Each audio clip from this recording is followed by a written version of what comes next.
हमारे यहाँ तो लगभग हर तरह के कोर्स चल रहे हैं। आप चाहे साइंस स्ट्रीम की बात कर लीजिए, आर्ट्स की बात कर लीजिए, मैनेजमेंट की बात कर लीजिए, लॉ, इंजीनियरिंग, फार्मेसी, काफ़ी कोर्सेज जो चाहिए विद्यार्थियों को हमारे यहाँ हैं। और एक विशेष कोर्स हम लोग चलाते हैं जो स्पेशल एजुकेशन का कोर्स है। हमारे विश्वविद्यालय में 50% मिनिमम चाहिए आरक्षण हमारे जो दिव्यांगजन हैं उनको दिया जाता है पढ़ने में।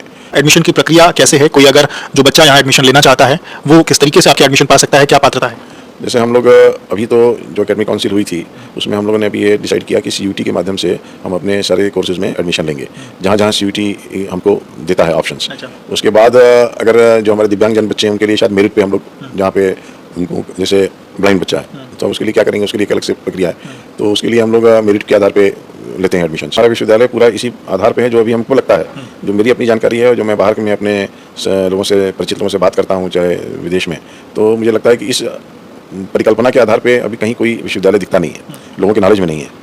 ब्रेल के माध्यम से उनको किताबें भी उनको कोशिश हो रही है कि जितनी भी मतलब स्पेशलाइज्ड किताबें जो हायर एजुकेशन से रिलेटेड किताबें हैं उनको ब्रेल के माध्यम से उसको कन्वर्ट करके ब्रेल के रूप में उनको दी जाए। मतलब जो भी हायर एजुकेशन से रिलेटेड है उनको भी ब्रेल वाली किताबों में कन्वर्ट करने का प्रयास कर रहे हैं। अच्छा। अभी हमारे कुछ एक बाहर से NGO ने भी एक हम लोग को दिया हुआ है जो कि आंखों में चश्मा लगा के और लैपटॉप वगैरह पे काम कर सकते हैं। अच्छा। तो AI वगैरह का सहयोग लेके उनको मतलब एक गाइडेड वे में हमारे जो ब्लाइंड बच्चे हैं उनका मूवमेंट हो सके, समझ सकें, और जो भी विचार हैं या जो भी फीलिंग्स हैं या जो भी उनको रास्ते दिखाई पड़े उसमें वो जा सकें। जैसे मान लीजिए आपको गुड मॉर्निंग करना है तो ऐसे करके और ऐसे जब आप बोलेंगे तो गुड मॉर्निंग हो जाएगा। अच्छा। अगर आपको गुड आफ्टरनून करना है तो आपको ऐसे करना पड़ेगा और मतलब ऐसे करके फिर आपको ऐसे करना पड़ेगा। कुछ हम भी 2-3 सीख रहे हैं और आपको जान के आश्चर्य होगा कि बहुत से ऐसे बच्चे हैं जो ऑर्थोपेडिकली चैलेंज होते हुए भी पैरा ओलंपिक्स में अपने आप को प्रूफ कर रहे हैं। बहुत से हमारे यहाँ के लड़के जो हैं पैरा ओलंपिक्स अभी रिप्रेजेंट करने गई है एक लड़की पैरा ओलंपिक। दोस्तों इस वीडियो में देखिए कि डॉक्टर शकुंतला मिश्रा यूनिवर्सिटी के vice chancellor doctor Sanjay sir ji ने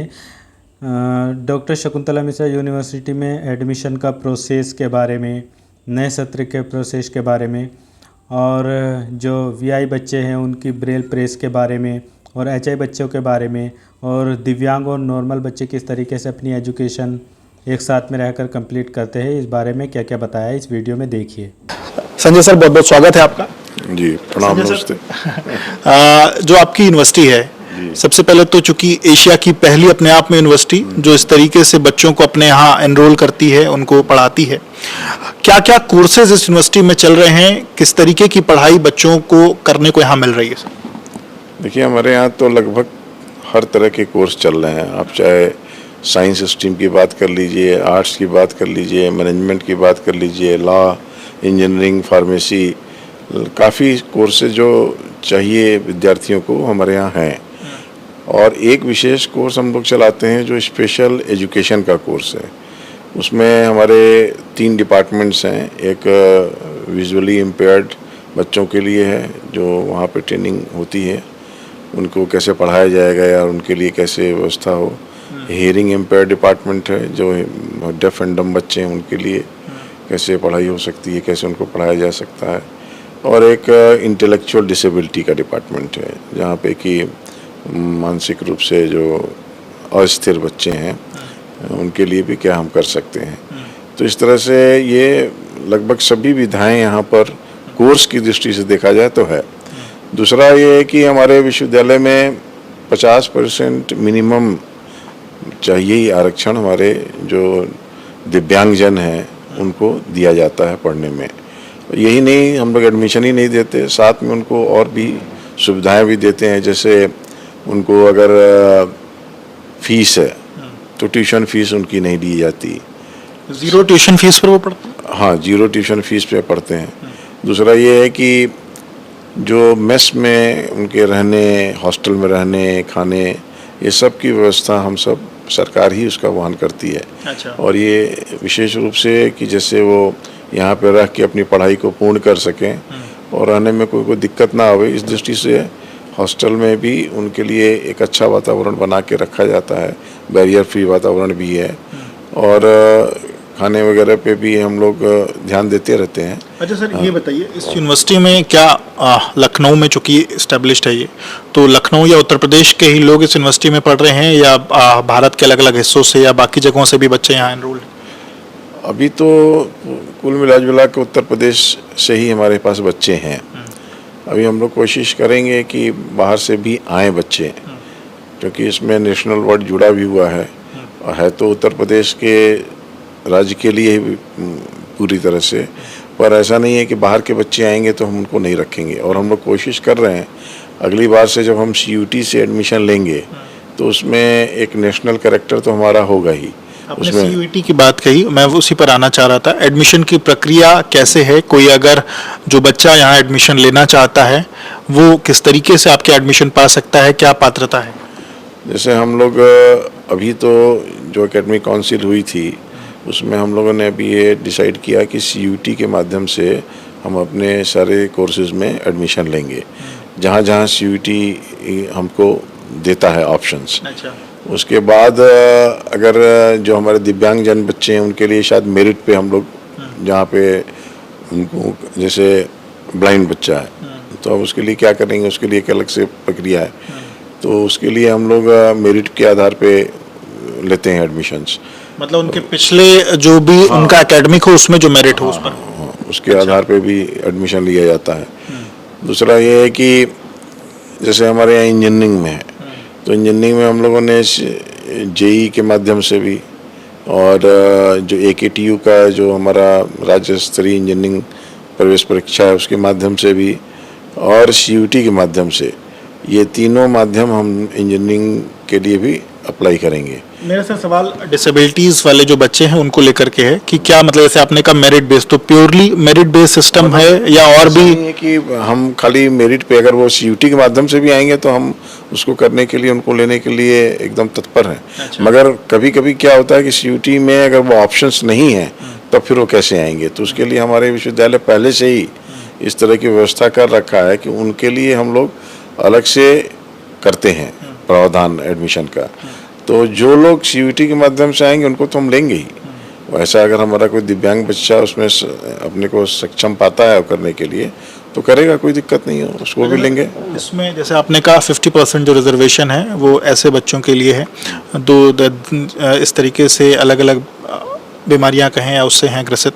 क्या जो बाकी बच्चे हैं जब वो आपके दिव्यांगजन बच्चों के साथ वहाँ पढ़ाई करते हैं तो वो माहौल कैसा रहता है या कैसे वो बच्चे एक दूसरे के साथ में मिलजुल पाते हैं, इसको लेकर के क्या यूनिवर्सिटी? प्रश्न ये पूछा क्योंकि हमारा विश्वविद्यालय पूरा इसी आधार पे है जो अभी हमको लगता है, जो मेरी अपनी जानकारी है और जो मैं बाहर के में अपने लोगों से, परिचित लोगों से बात करता हूँ चाहे विदेश में, तो मुझे लगता है कि इस परिकल्पना के आधार पे अभी कहीं कोई विश्वविद्यालय दिखता नहीं है, लोगों के नॉलेज में नहीं है।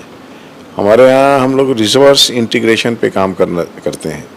हम ये चाहते हैं कि हमारा जो बच्चा पढ़े, एक ही क्लास में हमारे सामान्य बच्चा भी है, उसके साथ में विजुअली इम्पेयर्ड बच्चा, चाहे लो विज़न और ब्लाइंड हो वो भी है, एक डेफ एंड डम बच्चा है वो भी साथ में पढ़ता है, और ऑर्थोपेडिकली चैलेंज बच्चा भी पढ़ता है।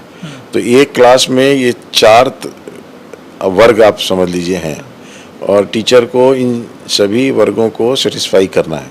तो सर जैसे मान लीजिए कोई पढ़ा रहा है उसको फिर बाकी जो बच्चे मतलब कोई सुनने में जिसको समस्या है, किसी को देखने में समस्या है, तो उसको कैसे फिर पढ़ाने में कैसे क्या सुविधा है? जैसे जिसको देखने में समस्या है उसके लिए फिर हम लोग जो उनको सुन सकता है, दिखने वाला, जिसकी आँख खराब है वो सुन तो सकता है, तो सुनने की दृष्टि से हम लोग उनको जो भी चीज़ें होती हैं बोल के उनको समझाने का प्रयास किया जाता है। अब डायग्राम वगैरह है तो उनको फिर उस तरह से ब्रेल के माध्यम से उनको उसकी फीलिंग की जाती है।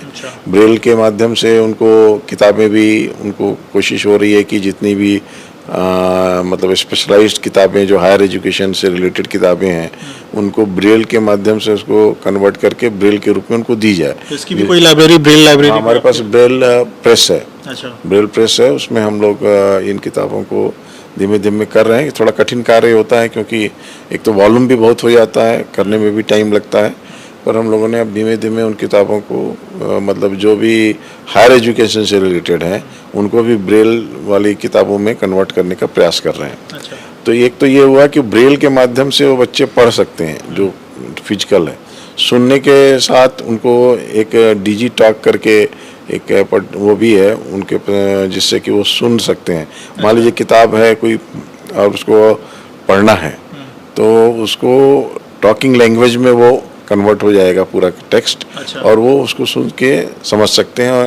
तो इसकी कोई ऐप आप लोग के यहाँ है? ये ऐप डिजी टॉक करके, मुझे ठीक से उसका नाम याद नहीं है, पर इस तरह की है व्यवस्था। अच्छा। उसको देने का प्रयास अभी हमारे कुछ एक बाहर से एनजीओ ने भी एक हम लोग को दिया हुआ है, जो कि आंखों में चश्मा लगा के और लैपटॉप वगैरह पे काम कर सकते हैं। अच्छा। तो एआई वगैरह का सहयोग लेके उनको मतलब एक गाइडेड वे में हमारे जो ब्लाइंड बच्चे हैं उनका मूवमेंट हो सके, समझ सकें, और जो भी विचार हैं या जो भी फीलिंग्स हैं या जो भी उनको रास्ते दिखाई पड़े उसमें वो जा सकें। तो इसका भी विचार हम लोग कर रहे हैं। और जैसे सबसे कठिन होता है जब हमारे हियरिंग इम्पेयर्ड बच्चा, डेफ एंड डम वाला, उनके लिए भी अब वो सुन नहीं सकते, बोल भी नहीं सकते, अब कैसे कम्युनिकेशन हो। हमारे पास कम्युनिकेशन के 3 ही माध्यम ऐसे सब लोग जानते हैं। वर्नाकुलर लैंग्वेज ही एक, जो अपनी मातृभाषा होती है, एक वो है। दूसरा ये होता है कि इंटरनेशनल लैंग्वेज है, इंग्लिश की तरह हम जिसको उपयोग करते हैं। और तीसरा ये है कि जब इन बच्चों के साथ हमको कम्युनिकेशन होता है तो इनके लिए एक साइन लैंग्वेज की आवश्यकता पड़ती है। वो साइन लैंग्वेज में ही सारी चीज़ें वो समझ पाते हैं। जैसे अगर हम लेक्चर दे रहे हैं तो उनको, अगर वो लेक्चर तो सुन नहीं पा रहे, हम क्या बोल रहे हैं उनको नहीं समझ में आ रहा, और वो समझ के वो क्या कहना चाहते हैं हम नहीं समझ पा रहे हैं। तो ये कैसे आपस में कम्युनिकेशन हो, इस कम्युनिकेशन को करने के लिए एक साइन लैंग्वेज होती है। तो साइन लैंग्वेज इंटरप्रेटर्स क्लास में रहते हैं, उनके माध्यम से जो बात कही जा रही है उस साइन लैंग्वेज में बता के उससे वो उन बच्चों को प्रेषित करते हैं। अच्छा, मतलब टीचर्स के अलावा एक साइन लैंग्वेज इंटरप्रेटर भी, हाँ, आवश्यकता पड़ती है। अच्छा। तो उनको रहना पड़ता है क्लास में। तो ये एक थोड़ा सा कठिन तो है, क्योंकि हर चीज़ को एग्जैक्टली उसी वे में कम्युनिकेट कर पाना थोड़ा मुश्किल होता है, पर मोटा मोटी उनका कम्युनिकेशन हो जाता है। जैसे कई चीज़ों में, अब जैसे मान लीजिए आपको गुड मॉर्निंग ही करना है, तो ऐसे करके और ऐसे जब आप बोलेंगे तो गुड मॉर्निंग हो जाएगा। अच्छा। अगर आपको गुड आफ्टरनून करना है तो आपको ऐसे करना पड़ेगा, और मतलब ऐसे करके फिर आपको ऐसे करना पड़ेगा। कुछ हम भी 2-3 सीख रहे हैं, पर मतलब उनको, उनकी भावनाओं को, क्योंकि वो बच्चे क्या है, वो सामान्य दिखते हैं, जैसे हम आप हैं सब पूरा दिखेगा, मगर दिक्कत ये है कि वो अपने को एक्सप्रेस नहीं कर पाते। अब जैसे सड़क पे चल रहे हैं, ब्लाइंड बच्चे को तो कोई भी व्यक्ति देख के समझ जाएगा कि इनकी वो आवश्यकता है सपोर्ट की, पर उनको आप पीछे से कैसे आप देख रहे हैं सामान्य है, मगर हॉर्न बजाएंगे तो उनको सुन नहीं रहे हैं, आपको लगेगा सुन रहा है। तो ये जो समस्या है, ये हियरिंग इम्पेयर्ड जो डेफ एंड डम बच्चों की सबसे ज़्यादा समस्या है, क्योंकि वो देखते हैं, उनके अंदर फीलिंग्स भी आ रही हैं, और पर वो फीलिंग्स को एक्सप्रेस करने में नाकाम हो रहे हैं।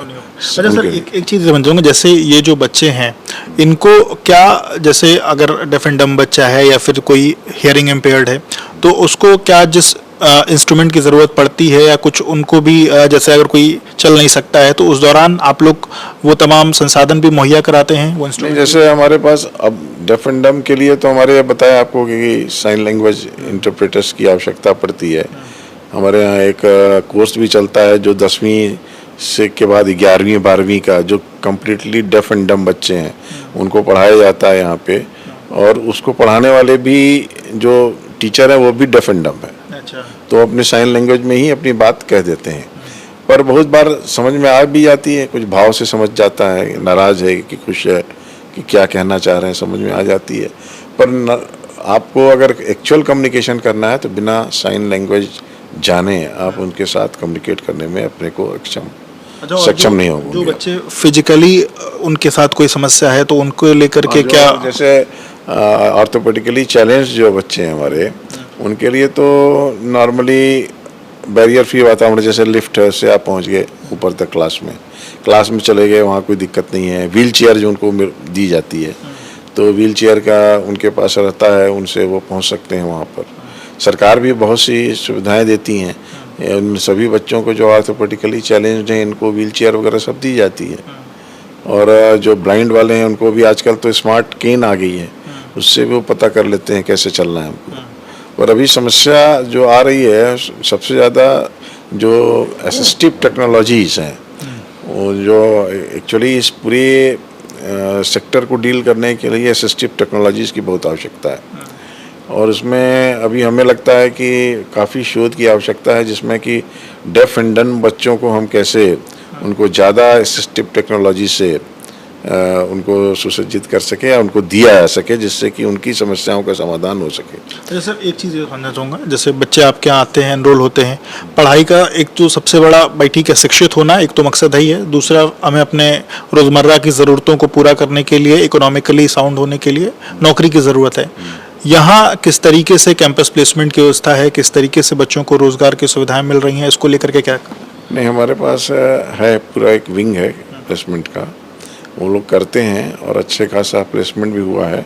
एग्जैक्ट डाटा तो मैं तुरंत नहीं बता पाऊंगा आपको, पर निश्चित रूप से उसमें हमारे डेफ एंड डम मतलब जो ऑर्थोपेडिकली चैलेंज्ड बच्चे हैं या जो भी दिव्यांगजन जो हैं, आप उसमें संपूर्णता के साथ देख सकते हैं, कोई भी दिव्यांगजन, सबके लिए हम लोग प्रयास कर रहे हैं कि उनको कहीं न कहीं अवसर मिले। और आपको जान के आश्चर्य होगा कि बहुत से ऐसे बच्चे हैं जो ऑर्थोपेडिकली चैलेंज होते हुए भी पैरा ओलंपिक्स में अपने आप को प्रूफ कर रहे हैं। बहुत से हमारे यहाँ के लड़के जो हैं पैरा ओलंपिक्स अभी रिप्रेजेंट करने गई है एक लड़की, एक पैरा ओलंपिक्स में। क्या पढ़ाई के साथ साथ खेलकूद के भी अवसर? बिल्कुल, इसीलिए मैं आपको बोल रहा हूँ कि एक बहुत विशेष हमारा जो विश्वविद्यालय है विशेष रूप से खेलकूद पे बहुत प्रोत्साहित कर रहा है बच्चों को, जो हमारे दिव्यांगजन बच्चे हैं।